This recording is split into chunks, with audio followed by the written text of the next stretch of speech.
Hi, I'm Bill Babcock, and I started my GoFundMe because I need to make a move from San Diego to Portland.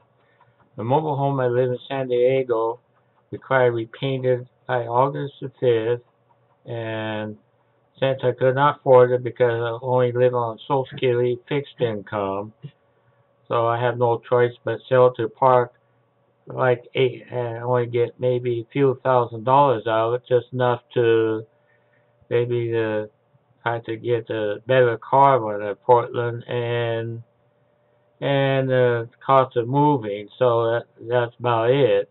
So I'm putting in GoFundMe to help me with more expenses here because I know it's going to cost more than that. So I just like to do this. What they've been doing now at Park is that they seems like the people with older homes they just want to get rid of it so they can build new, put in these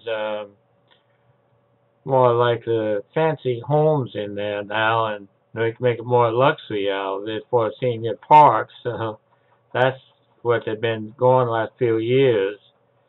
So please log in and share this and just help out here. So God bless you now.